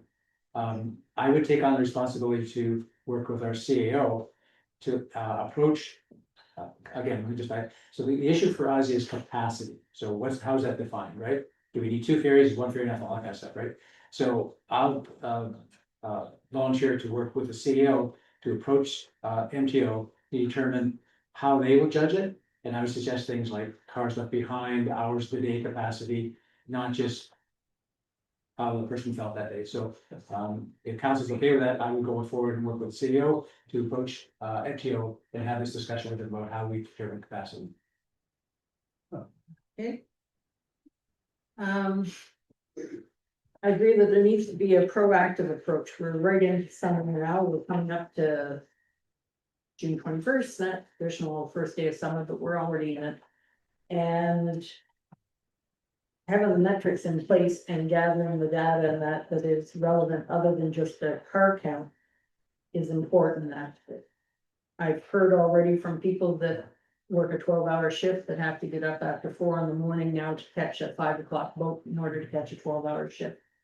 This is not good. And that, so the metrics need to be sensitive enough to catch the quality of the life that's being affected. I was speaking with people in the lineup just last week, and 2 different cards that told me that this will probably be their last year living on the island because of this ferry. This is a serious issue that is crushing the economic development and the sustainability of this island. So what are the metrics? Are you willing to leave it in the hands of NTO when it is actually the lifeblood of this community? And I think it's a very valid question that they've asked, and I think it needs to be a lot more sensitive than just how many cars are left off the boat. Okay. Am I make the motion? Yeah. Okay. Moved by Councillor Ackley and seconded by Councillor Jablonski that council received the letter submitted by Lisa Obram of Better Service for Wolf Islanders regarding metrics to determine the ability of Wolf Islander 4 to meet demand, and that staff work with MTO regarding the capacity of Wolf Islander 4. Okay, all those in favor? Carried. Now, Chatham Kent, Township of Archipelago and Town of Orangeville and Town of Shelburne, request for support of the motion regarding Bill 5, risk to your community support requested. Now, I believe Bill 5 actually passed and got assent. And so I'm looking at the clerk, wondering what is the point of. So I would read this as moved by Councillor Jablonski, second by Deputy Mayor Saunders, that the request received from Chatham Kent Township of the Archipelago, Town of Orangeville, and Town of Shelburne requesting support for motion regarding Bill 5 risk to your communities be received and filed. Okay. Any discussion? No. Councillor Jablonski, Colton, Ackley, Deputy Mayor Saunders. Okay, one thing I'll say is that I find it tragic that it was rushed through, and it certainly was rushed through by any step of imagination. And it certainly put a lot of species at risk, and I'm sure it'll find its way into the courts before you know. So, all those in favor? Done. Township of Russell request for support on the USA tariffs on Canadian goods. Okay. Would anybody like to speak to that? Councilor Jablonski. Thanks, Madam Mayor. No comments. Okay, Councilor Holton. No comment. Okay, Councilor Ackley. I have no comment. Okay, Deputy Mayor Song. No, thank you. Okay, and I look forward to having direction at some point from the two levels of government for how we can do our procurement even, and that as well as the tariffs, and that I think this one is more, there's one that's very specific towards the cider that'll be coming up next. But there's a lot of reasons behind it, and I truly am not aware of how it may affect our agricultural exports. I don't know. So getting the information straight from the federal provincial will be very helpful. Okay, all those in favor? Moved by Counselor Holton, second by Counselor Ackley, that the request received from the Township of Russell requesting support for motion regarding USA tariffs on Canadian goods be received and endorsed. Okay, all those in favor? Carried. Now the town of Blue Mountain request for support advocating for reduced provincial tax rate on Ontario-made cider. And any discussion, Councilor Jablonski? Thank you, Madam Mayor. I support this one fully. My wife likes cider, so I appreciate this. Councilor Holton. No discussion. Councilor Ackley? I have no discussion. Deputy Mayor Saunders? I think Okay. Brief. Moved by Counselor Jablonski, second by Deputy Mayor Saunders, that the request received from the town of the Blue Mountains requesting support for motion regarding advocating for reduced provincial tax rate on Ontario-made cider be received and endorsed. All those in favor? Carried. The backyard bistro proposal. Okay. Everybody's had time to review the proposal brought forward by the Backyard Bistro. And their proposal of two separate locations. Special event setup. Comments, Councilor Jablonski? Thanks, Madam Mayor. Just looking at the locations, first I support getting this beach set back up again.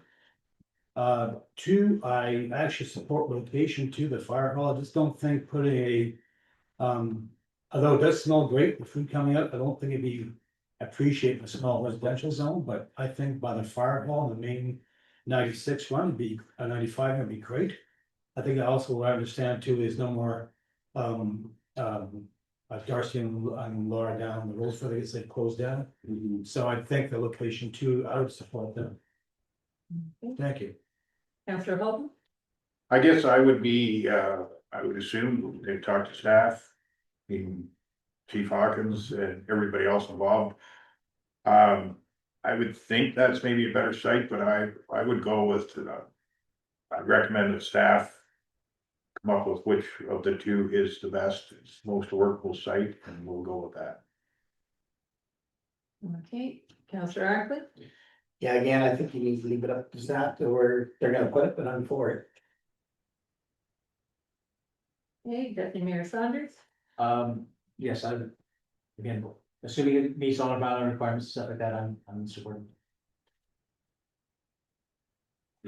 Okay, and that is the crux of it, and that's the bylaw requirements, because we have a food trailer bylaw. If this meets the requirements. Yeah, thank you, through you, Madam Mayor. So with regards to where the property is located, I think it's important to note that both locations are township property. So that bylaw you're referring to, if you look at section 3.5, it says mobile food trucks shall be permitted only on property owned by the township of Frontenac Islands or property that is zoned as commercial, tourist commercial, rural, or agricultural, as per the township zoning bylaw. So in this case, both locations proposed are owned by the township. All that's required is council approval, and staff can continue to work with them to get them set up. Hearing that, I would be in favor of the edge location by the fire hall. Not only does it have parking that's available there. It also is not in a congested, not well serviced roadway in the middle of the village. And it's on the route for Big Sandy Bay and for anybody else that's stopping off the boat and that and picking up their orders. It just seems to make a lot more sense if that is the intent of this. That's my 2 cents. I think that makes far more sense than trying to have people come off the boat or congest in the middle of the village that is surrounded by residential. At least it is out a step further than that. It's unfortunate that that wasn't one of the options that was available to Darcy and his wife and that when they were setting up theirs. Because it certainly was an intent that they wanted to be closer to the village. And that, but it's also not to undermine those that are paying commercial property rates either. And that's the other consideration too. This is a distinct advantage. Are we gonna allow more set up on township property if somebody else asks? Alrighty, Chief Hawkins, you had no problem with this being set up at the area? No, I have no problem working with Christie. We'll work something out. Okay, Okay, so I'm gonna read the motion. Moved by Counselor Ackley, second by Counselor Holton, that council approve the Back Road Bistro's request to operate at option 1, Wolf Island Community Garden, or option 2, the gravel lot south of the Wolf Island Fire Department for a period for 1 year. So what I understand is that you'd like to go with option 2. show of hands. for That's the those fire that hall. don't- The fire hall, Okay, so I'm just going to reread that. That council approved the Back Road Bistro's request to operate at option 2, the gravel lot south of the Wolf Island Fire Department for a period of 1 year. And that council approved the Back Road Bistro's request to operate on a temporary basis at the Wolf Island Community Center for special events. now. Given that, I'd like to ask a question. Are we charging the rent for this and who's going to do the plowing in the parking lot? Through Madam Mayor, so, I'll have to look at through the application process. Obviously, there's a charge for a license to operate. As far as the special events, that piece, I guess I'm just not, fully made aware of there, but, I'm confident we'll follow all township policy and procedure when implementing it. But on our land and the plowing in the winter time, because that was busy during the winter time as well. So as far as I understand, the community center is just for special events. Out at the firehouse. Oh. Is that the fire hall? Yeah. Yeah, So so, why would we plow that in the winter? Well, I'm saying, are we renting this space to them? We must be renting if we own the Oh, they're gonna run land. it all year round, are they? It's 1 year. Yeah. The agreement, yeah. So we have rental rates for everything, but we've never considered that piece of land for a rental. Yeah. So my question goes back to the treasurer, and that, are we charging rent and who's responsible for snowplow? yeah, through you, Madam Mayor, so as far as the rent charge or with the license, this matter was handled by the CAO. I'll have to go through her notes and records to see if there's any conversation on, rent charge. With respect to plowing it, again, that would be something that would be kind of worked out, in any rental agreement. Whose responsibility is this, so. So it's reasonable to assume that we're gonna have a rental agreement in place for this piece of land.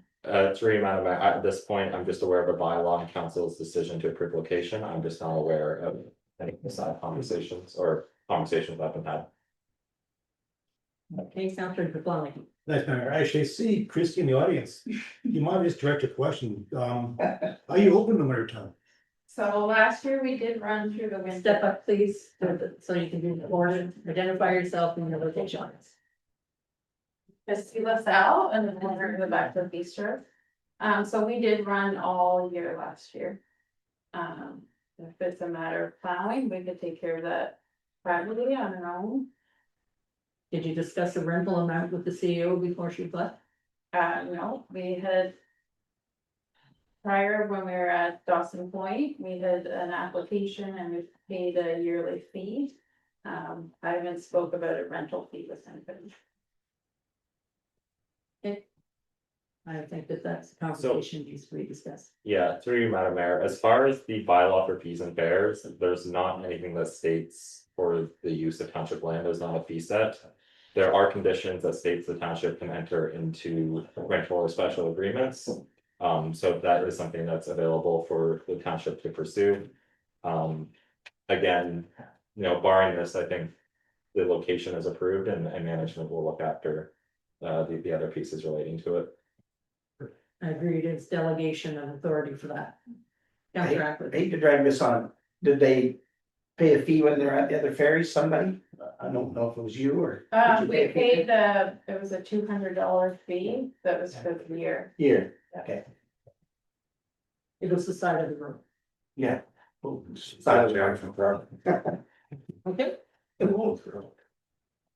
all right. Making it easy. Counselor Deputy Mayor from. For clarification, this is your business, getting you this, how soon can, the operators set this all up? Because we take months, it'll be the end of summer.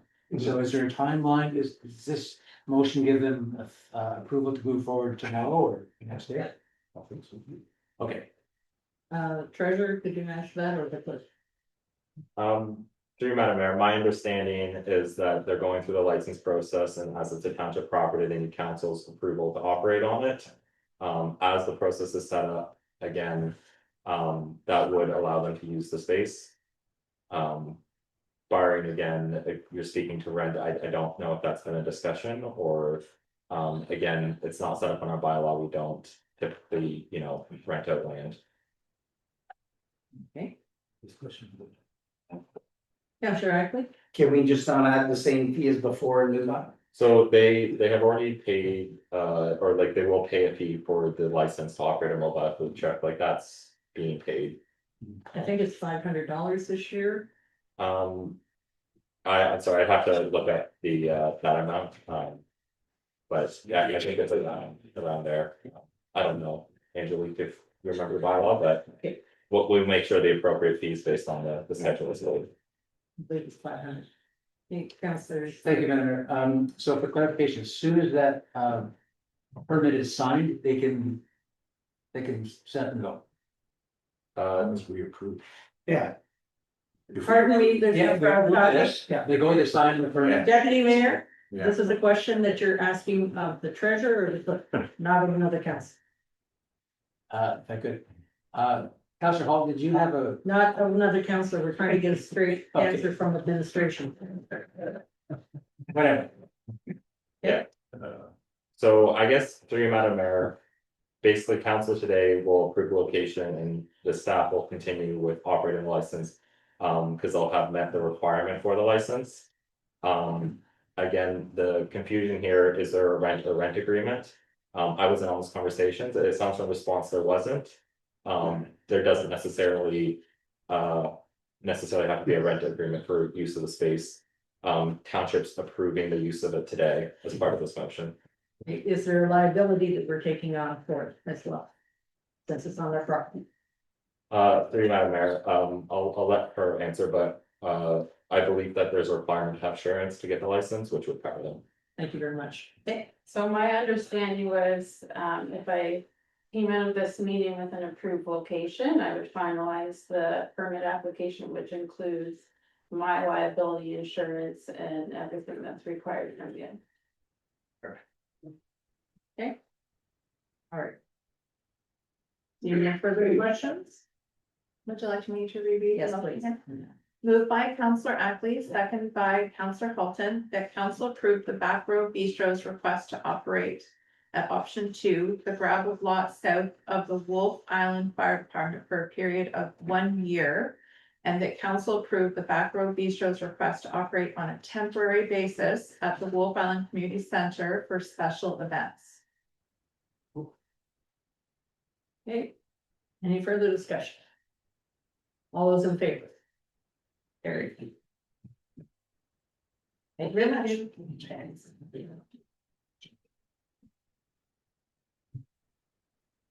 We have a letter received from Tom Allen regarding Amazon delivery to Wolf Island and Amazon launch request. Comments, Councilor Javon. Thanks, Madam Mayor. I think great idea. Amazon deliveries come here all the time. Let's go to a simple locker instead of bothering post office all the time. Fully support this. Okay, Councillor Holton? Yeah, I think it's a great idea. I'm not sure why. What he's asking for, he's asking for support, that's great, but we don't own any property over there. So this would need to be an initiative that, I don't know who, somebody private wanted to take it to Amazon and hook up with the city of Kingston or MTO. It would be great, I support it, but this is kind of out of our purview. Okay, Councillor Ackley? I would support it also, but again, we don't control there. Okay, Deputy Mayor Saunders? Support it, yep. Okay, I do see it within our purview, they're asking for initiation with MTO and that to at least ask. And this is part of economic development and that and sustainability, because there's a lot of islanders that have been negatively impacted by the loss of delivery. So I think it's an administrative letter and communication to first ask MTO. And if you get turned down there, you look towards the city at Hush Puppy Place and that and Amazon. So it really is an administrative, you're not expecting a resident to start this, you're expecting a municipality. You know, Chief Hawkins. Just from my experience lately, this new company Dragonfly is delivering over here for Amazon. They're coming right to the door. So the last 2 parcels I've got have come right to the door. And FedEx has started delivering over here again. See that? Yeah. So it is changing. I don't know what benefit this would be to. They're delivering right to your door. Okay, Fireflies with this stuff. Firefly, that's what it Yes, is. they No, stopped. Dragonfly. Dragonfly. Dragonfly is the company. They stopped doing the service due to driver frustration with the ferry. It's right in the letter. So the. Well, I just got a package the day before yesterday. There you go. Different. They UPS did. Remember UPS cut it out. Yeah. So this cites the Firefly in that, but, Oh, okay. okay. Well, Councillor I just got one last I week. so- I guess, before we go, I mean, it's addressed to Mrs. Major. I think there's a few things in here. Who is this from? There, we can use an address and is it an island resident? Yeah. Do you live over here? Where do you live? Have you looked into it at all? And you said for the economy, I would not think that Amazon is really good for the Canadian economy, but. For clarity, Tom Allen identified himself as a resident. I spoke to him when he approached me in the lineup. And his typing is as good as mine on a cell phone, it looks like. I believe he means Mrs. Mayor, which is his version, not Major. You never know. And I haven't got a military rank that I'm aware of. But whether we support Amazon or not, the reality is there's at least one islander that volunteers for a fee to pick up parcels in Kingston and that, and we do have businesses that rely on this service, so. The question is, does this council support that we get involved in asking that this be considered? And I think that's what you'd like to suggest to the municipalities, help with the Amazon to install a locker. Deputy Mayor Saunders. Remember, I think this is totally out of our purview. We have no say in this. It's a private. This is outside our mandate. Okay. I don't think we're supporting that. All right, so you read the motion. Okay. Moved by Councillor Jablonski, second by Councillor Ackley, that the letter submitted by Tom Allen requesting council support for the installation of an Amazon delivery locker be received. And that council support the request to improve Amazon delivery service to Wolf Island residents through the installation of an Amazon delivery locker on the mainland. All those in favor? Opposed? Defeated.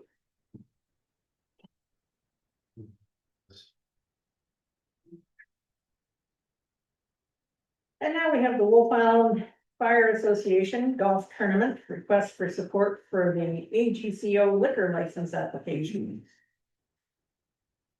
And would Chief Hawkins like to speak to that? Yeah, when I applied for the license, they just come back with that please provide proof of nonprofit status for registered charity. you must obtain a municipal resolution declaring your event to be of municipal significance. Okay, so what you need from us is a letter from the CAO indicating that. Everything's you're good to not- go when we're not a charity. You're not, well, you're not a profit-making entity, No, that's so. this is the first time that ever happened to me doing that, so I must have did, I pushed one button wrong or something. But yes, that would be greatly appreciated, thank you. Okay, any questions, Councillor Holton? No question. Councillor Jablonski? No. Councillor Ackley? Deputy Mayor Saunders? Thank you. Okay, Moved by Councillor Holton, seconded by Councillor Jablonski, that the request from the Wolf Island Fire Association for a letter of support for their liquor license application be received, and that council direct staff provide a letter of support to the Wolf Island Fire Association in relation to their AGCO liquor license application for the dinner and dance event scheduled for Saturday, July 19th, 2025 at the Wolf Island Community Center Arena. all those in favor? Okay, and now the added item to our action, and that was the motion that I brought forward today regarding the septic and water systems retaining priority boarding onto the Wolf Island Ferry. Moved by me, seconded by Councillor Ackley. I'd like to read it. Whereas the Point of minutes, order, Madam Mayor. I believe you have to provide a notice of motion before. No, we did that at the start, and that, No, I mean in the previous. no, it can be added in for the procedure and that by vote, and that's what we did at the start. Would you like the clerk to clarify that on the procedures piece?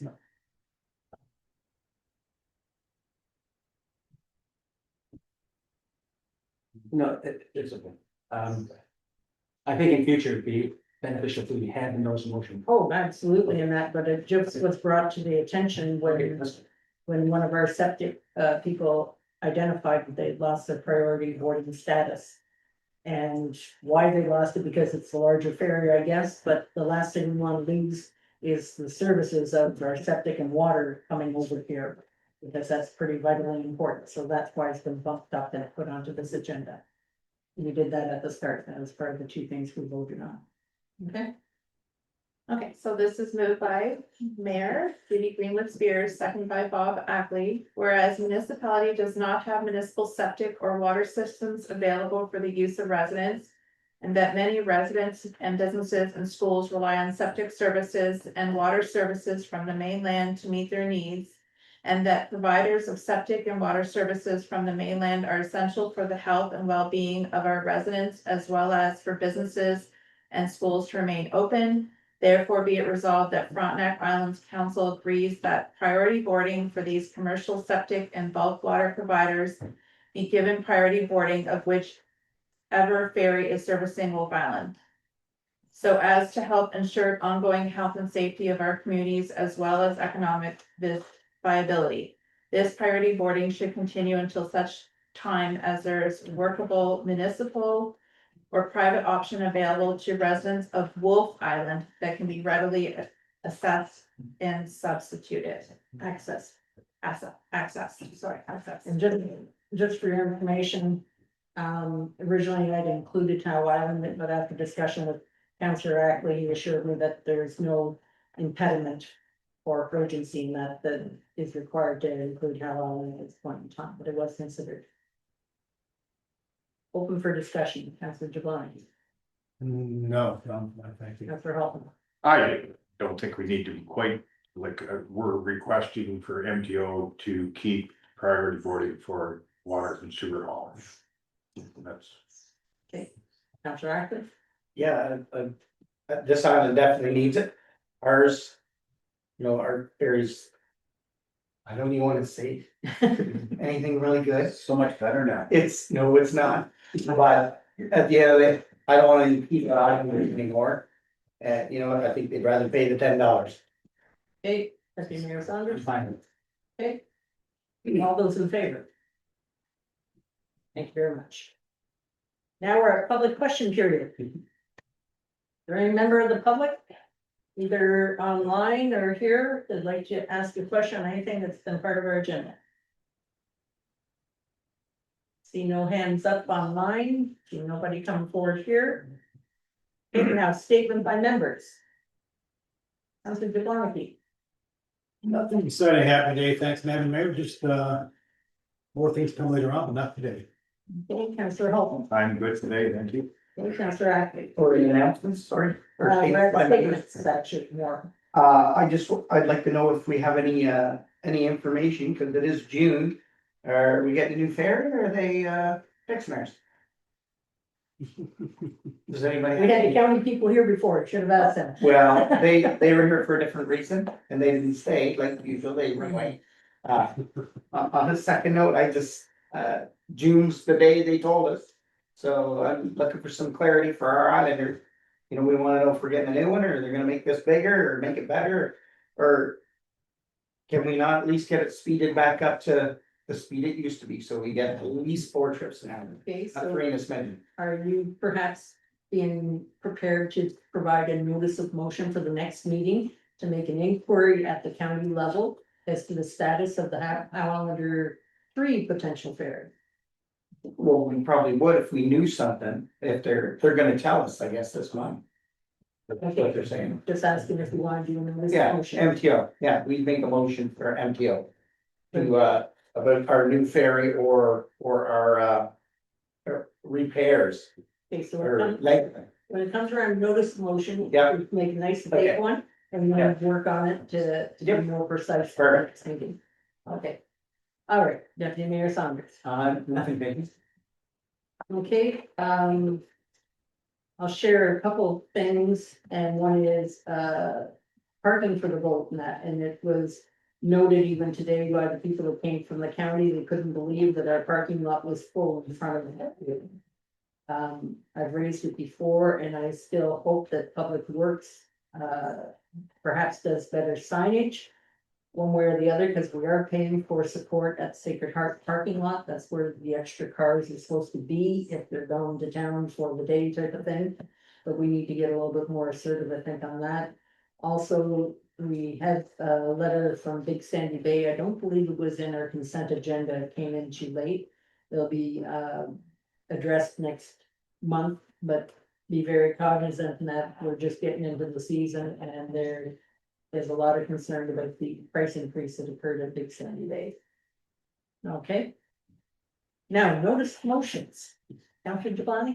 No motion, second, Mayor? Counselor Alt? No. Counselor Acton? I'd like to make a motion to move forward on the direction of the new ferry for We'll write that in for the next time and it'll be presented correct. Deputy Mayor Saunders? No, thank you. Okay. I don't have my notice for some second time. Announcements. Counselor Devani? Thanks, Madam Mayor, other's been noted already, again, the 5-10K run coming up, the fundraiser for July 19th, keep those dates in mind. And hope to see everybody out there, help our fire department. Okay, and Counselor Holton? Nothing for me, thank you. Okay, Counselor Ackworth? Oh, nothing's me. Okay, Deputy Mayor Saunders? No, thank you. Okay, I'll make note that the roundup is coming on June 26th to 29th. There's a brand new brochure that was paid for by businesses on the Wolf Island side that is very, very nicely done and can be picked up at various locations from Fargo's to the hotel to the food stores and that, so it's very nice. We also have the Wolf Island Music Fest that's coming up on August the 8th and 9th. We have Mondo Banjo Festival coming up September the 5th and 6th on Wolf Island as well. We have the Howe Island Rock the Rock coming up July the 19th on a Saturday. We're all hoping that all the paperwork gets submitted and in place. We also have the Wolf Island Ball Tournament will be coming up August the 1st and 2nd, I believe, this year, because it's always on the Monday holiday. And June 14th, there's pickleball. Sign up 10 till noon, a $40 charge. And I was kind of hoping that somebody would mention that movie night piece. When does that start? Friday night. This Friday? I think it was the last one. Last Friday, because Is on. somebody was wondering whether or not there could be any arrangement for the Stanley Cup hockey finals in that in the community center. And that, I know that Kingston is looking into it, I thought probably the rates and the expenses were probably prohibitive for us, but, so it's every Friday night then for the community center for movies? Yeah, last Friday was Jungle Book. Nice. Nice. And the charge for it? I don't know what they charge, you Dan? I think yeah, $5 or something. Oh my gosh. Very good. So basically, lots of things are going on this summer and that, and try to keep apprised with our. Everything that we have going on is on our website, is that correct there, Madam Clerk? Okay, yeah, yes, so it's being well promoted, good. Okay, so now we're at the bylaws. Okay, moved by Deputy Mayor Saunders, second by Councillor Holton, that 3 readings and final passage be granted to bylaws 015-2025, 016-2025, 017-2025, being a bylaw to confirm the proceedings of council. Any questions? Seeing none, all those in favor? Carried. Motion to adjourn at 12:10. Councillor Ackley, seconded by. Councillor Giovanni, that the regular meeting of council held June 9th, 2025 adjourned. Okay, all those in favor? Carried. Adjourned at 12:10.